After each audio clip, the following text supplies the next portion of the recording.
had nothing. And then this city became my home. Its people became my family. Gotham gave me everything. It deserves to feel safe.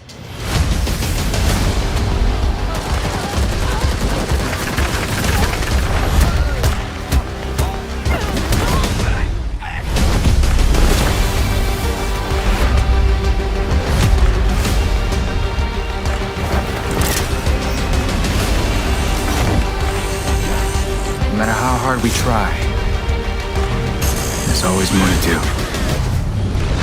And now, it's up to me.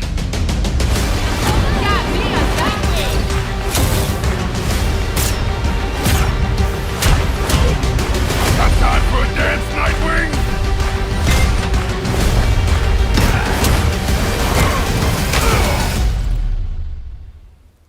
I got this, Bruce.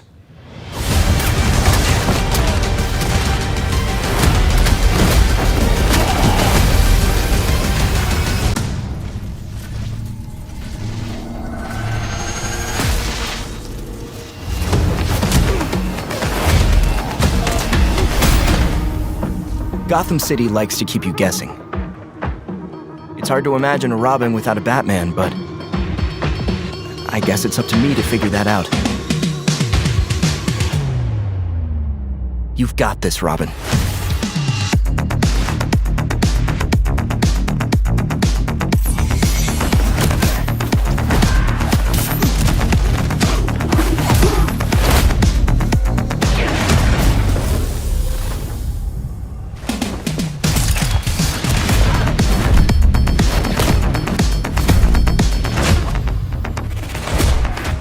Using teleportation tech from the Justice League satellite, I bet I could zap myself short distances in a fight.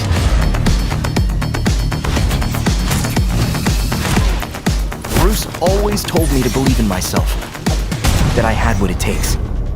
Let's prove him right.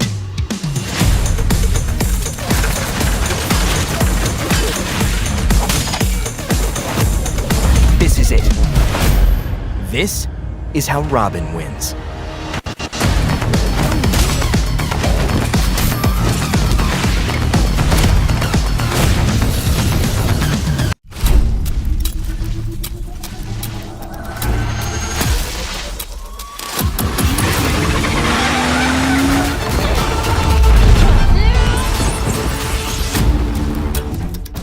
If there's one thing I've learned about Gotham City,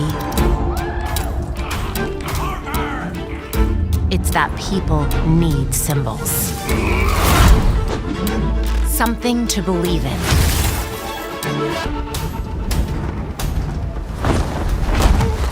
What was that? Grab it! Back out!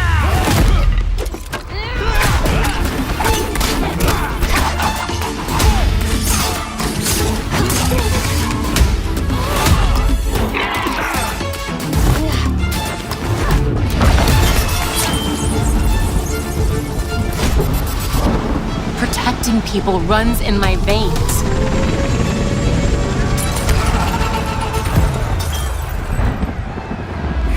Take it out!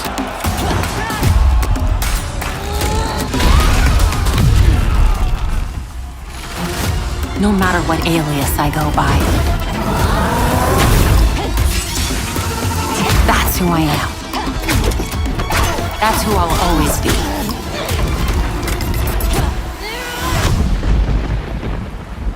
Gotham has called, and I have answered.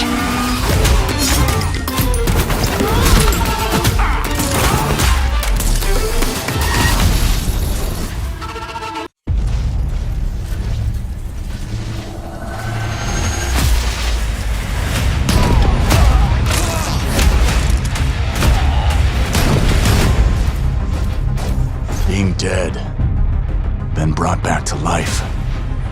It changed me. Some days I barely feel human, let alone a better man. But Gotham City needs me. Almost got it!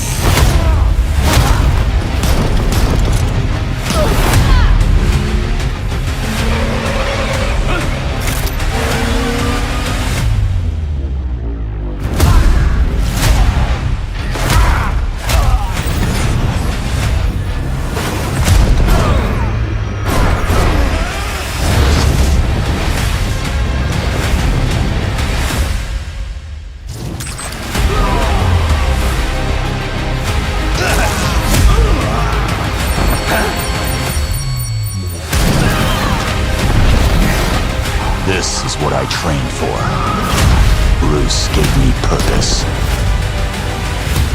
And I'll go to hell and back to see it through.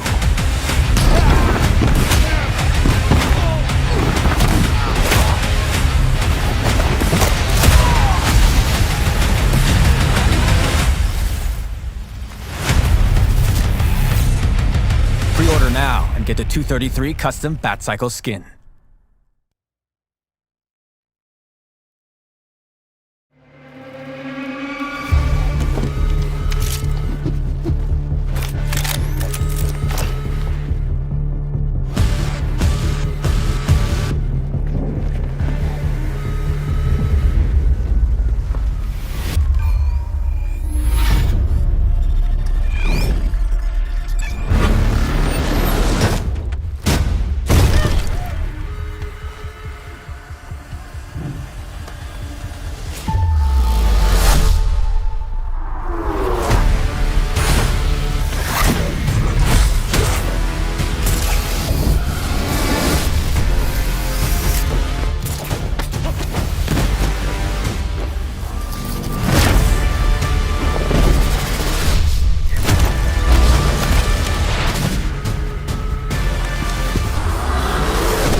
Hello everyone, I'm Gustavo, aka GTech55, and I will be the voice of this video on behalf of Not Enough Brain Cells, the host of this channel, and these are his opinions for this review. With the release of Gotham Knights and Call of Duty Modern Warfare 2, 2022, whoa, that's a lot of twos, less than a week away from release, I thought there would be no better time to give a first impression on these games. Today we'll be discussing Not Enough Brain Cells' first impression of Gotham Knights pre-release. Before we get started, I do want to disclose that Not Enough Brain Cells have not played Gotham Knights like some early access YouTubers, but he has reviewed all the gameplay footage from said YouTubers have released on the game, as well as IGN content on Gotham Knights. So without further ado, let's begin. With a predecessor as great as Batman Arkham Knight, future video on that sometime soon, it's no surprise to many people that regardless of how great Gotham Knights is, it will never live up to the legacy and the greatness of the Arkham series. Rocksteady's Arkham game series were revolutionary in the superhero game genre and had great gameplay mixed with great world building, story, and characters. Its gameplay graphics and mechanics built upon each iteration and evolved still hold up today. Gotham Knights is made by Warner Brothers Game Studios, Montreal. They were the studio who outsourced Batman Arkham Origins to develop as the only Arkham game not made by Rocksteady. While the game remains the weakest in the Arkham trilogy, it still holds up as a good game. Okay, with the background info out of the way, let's move on to the basic story of Gotham Knights before I give my early verdicts. Gotham Knights is set in a world where Batman recently died, while it led many fans to believe this was continuing on from Arkham Knights as a result. But WB Montreal confirmed that Gotham Knights is a separate universe and that Batman is actually dead. This leaves Gotham in a state of chaos as criminals begin to discover that Batman has disappeared. To make matters worse, Jim Gordon, a police commissioner who worked side by side with Gotham's vigilante, is also dead, leaving the Gotham City Police Department into an anti-vigilante stance. Of course, Batman being Batman had a contingency for his death and sent a pre-recorded code black message to the rest of the Bat family of crime fighters, asking them to take up the mantle to protect Gotham.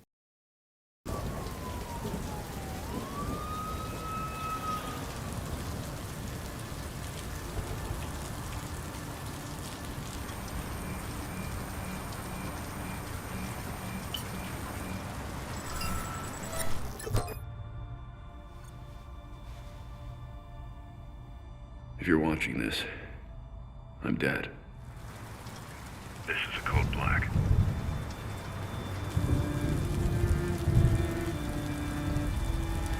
This message was automatically triggered when I destroyed the cave and everything it contained.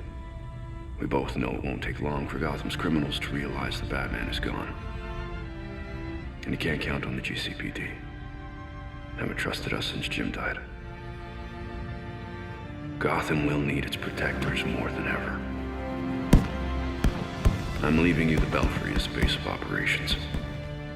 Some of the technology is outdated, but it has the gear you need and all of my files. You've always had my back when I needed you. I know you'll keep Gotham safe. Good luck. And goodbye.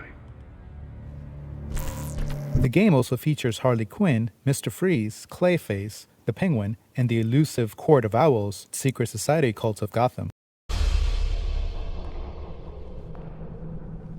No one talks about them.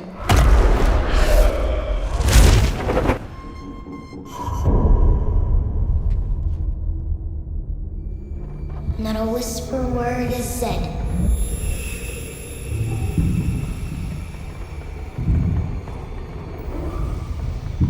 For if you try to crush them,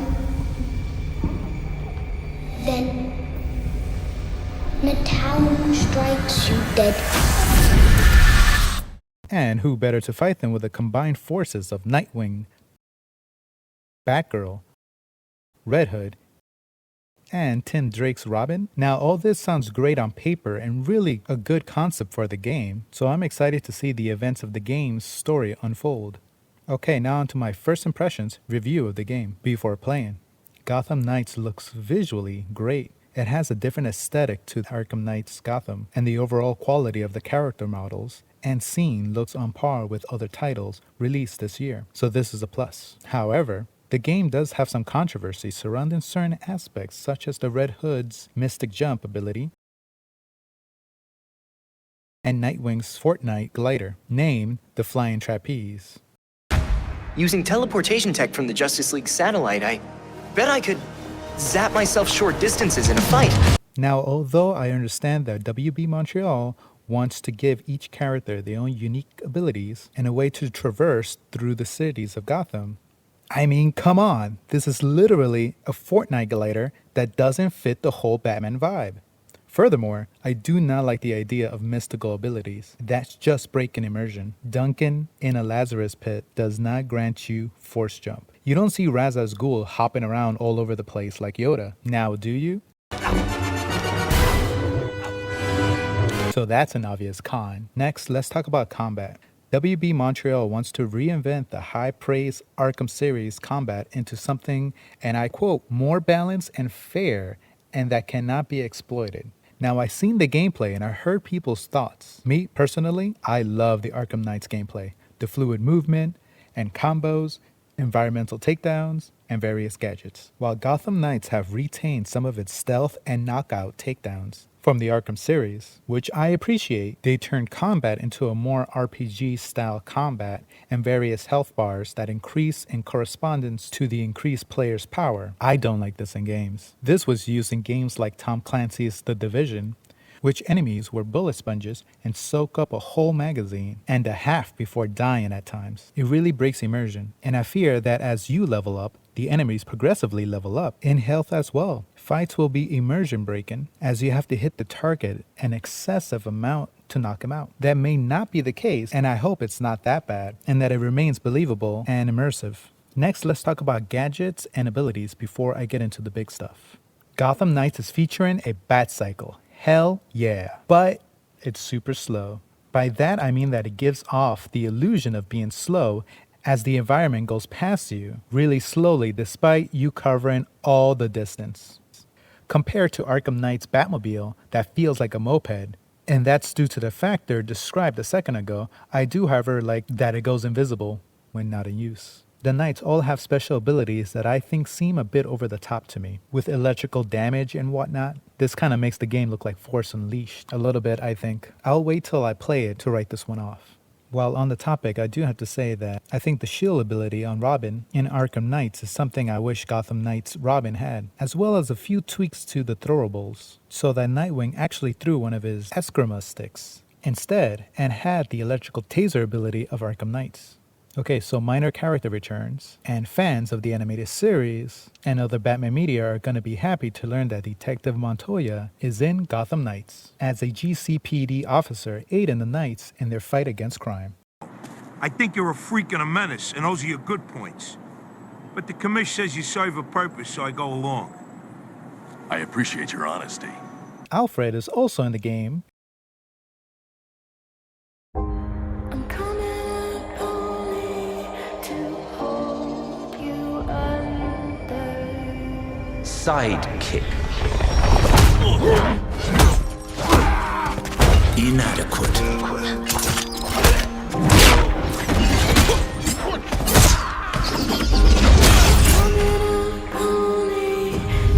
Replaceable.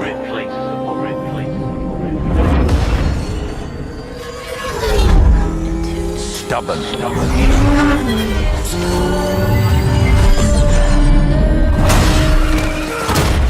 Unreliable. In over your head. Untrustworthy. Uncontrolled. A monster. Pretender. A pale imitation. A wise, cracking disappointment. Is that all you see when you see yourselves? Because I see more. Master Bruce saw more. He saw greatness. He saw potential.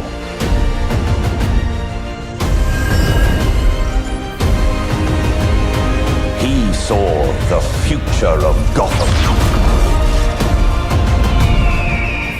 Remember, everything he was is within you. And everything he could never be is why you'll be so much more. It's your time now. And the Belfry Tower acts as a base of operations for the Knights. Inside is a gym, high-tech computer, training area, and a suit display for each of the Knights' suits. But best of all is the monument to Batman. Here, we see the battered remains of Batman's helmet, his gauntlet and cape in a sort of a shrine in which each character of the Bat family interacts with during the story, contemplating the loss and the legacy of Bruce and the Batman. I could what? He went to yours when you could visit his grave.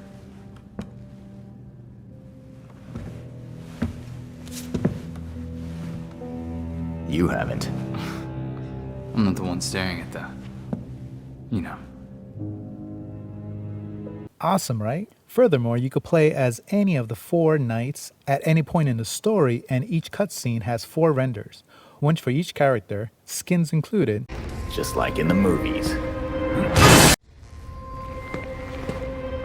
I always wanted to do this. So that's how you're controlling them. Hand it over. Nuh-uh. My toy. Well, that's how you're controlling them. Give it. Nuh. Your game is over, Harley. Welcome to my party! Your party sucks. There's not even cake. Pretty boring party. Especially for you.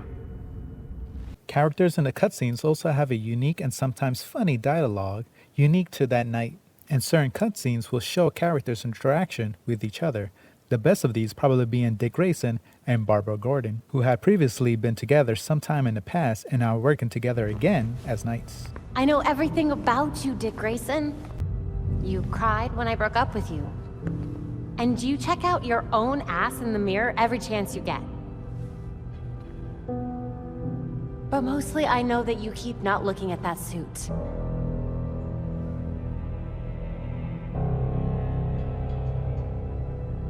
Pretty sure I broke up with you. With each knight having multiple different outfits, looks, and designs that you can wear and customize further, the degree of customization and variety of these appearances is something I really appreciate as someone who doesn't like the default look of certain characters, etc. Arkham Knights has some great Batman skins in it as well, to be fair. Of this, I like all of this. This is a pro. Now on to what I don't like, Red Hood. Red Hood in this game, I feel, is not represented well in this game. I feel the rest of the knights are all fine. Batgirl plays like Batman, but with a baton or two. Robin plays like Robin, and Nightwing plays acrobatic. All three of these characters look fine visually as well. But then we have Jason Todd, and oh my, he has been working out. I mean, look at the size of this guy. Yes, I get that they wanted to have Jason's gimmick and playstyle to be the big brute with guns, but I feel this does a character's great deal of injustice, wink wink. He is not an arrogant, simple brute. He's a dark, arrogant, resurrected assassin. Yes, he doesn't like waiting around, but Jason does care for intel. He also cares for blood. Arkham Knight's Red Hood DLC may be a decent DLC. To be honest, all the Arkham Knights DLC were kind of tiny and not as big as I would have liked. Excluding Batgirl's DLC. That was well made. But Red Hood in that game was brutal. He didn't wear rubber bullets. He killed his enemies in cold blood because he was vengeful. This Red Hood was slim and muscular, like a mercenary, and just as efficient. He doesn't rely on strength, but speed. The plane. Leave Gotham. Never show my face again. Anywhere you want. I'll go anywhere. How about you go to hell? Say hi to Joker for me. And during the campaign, he outsmarted and outplayed Batman at times. Open fire. Oh, and avoid the bat symbol. It's a little trick. It's where his armor's the strongest. Aim for the weak spots at the shoulders first, then coordinate fire at the points where the plate... I understand that this is a child-friendly game, rubber bullets, and the change of the character is to make the game more age-appropriate and appeal to a broader audience. But I think the game already has dark/brutal moments, and the rubber bullets, and the Robin of Red Hood's brutality and dark personality for a bulkier rubber bullet Red Hood is not doing the characters justice. Of course, that may not have been the reason. The reason could have been in order to have a functioning team, killing would cause too much friction. But then I would like to have seen that. Seeing Dick Grayson, the prodigy of Bruce Wayne, and Jason Todd's Batman, greatest failure, argue over ethics would have been cool. At least give us a cutscene where Grayson and Todd argue this, and then to preserve the public's image of the Knights. Jason then goes on to use rubber bullets. Then I feel it's the best of both worlds. I guess I have to endure the bad and enjoy the good. There's always other media, and I'm going to see how this character is in the full game. Mr. Freeze, I feel, was perfectly encapsulated in Arkham Knights. He's not a villain by choice. He is actually a good person, driven by his ill wife. In the Arkham games and other media, Freeze has been a sort of an anti-hero, like Catwoman, and helped Batman. This is something I hope WB Montreal captures in their game. Victor. They wanted me to join them, help fight you. I refused, so they took her. They took Nora. Because of you. She'll die without my care. But they said they'll return her in exchange for Batman. Warning, cryogenerator unstable. If you trust them, Victor, take your shot. Warning, cryogenerator unstable.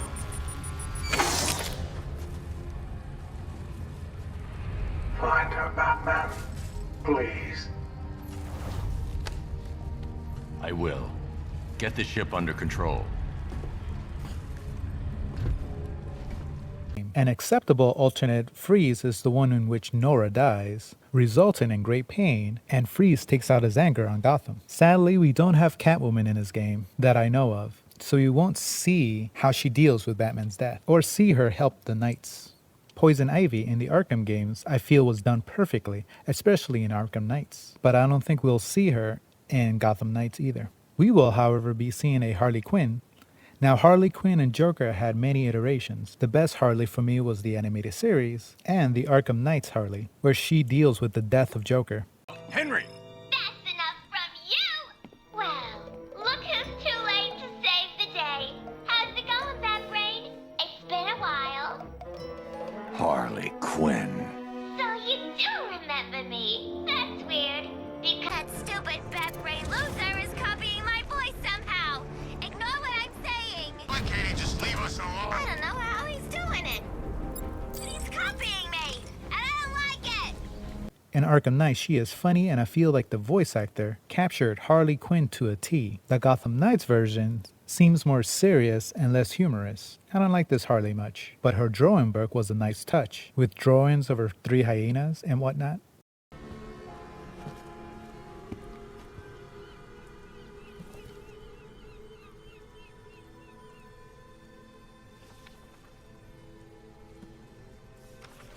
What the hell am I supposed to do with this, Harley? Penguin, I will hold my verdict on. Arkham Knight's Penguin was voiced great, and his character in the game was also great. Hopefully, Gotham Knight does his character well. Do not lie to me. I'm not. I swear. They said he's about to leave Gotham. Those airships over the West River, it belonged to him. Put him. So now for my final thoughts. I think this game will never be better than Arkham Knights and the Arkham series, as those games were gaming perfection and era-defining. However, while Gotham Knights will never be as good, it may be a fun game yet. I won't say it's great just yet, as I haven't played it yet, but there is a lot of fine detail and hard work put into this game that extra bit better. I guess I'll have to wait and see. Please like the video if you enjoyed it, subscribe if you're new, and leave a comment below on whether you agree or disagree with me. I'll be covering the game when it's released, hopefully with a full playthrough, followed by my post-completion review.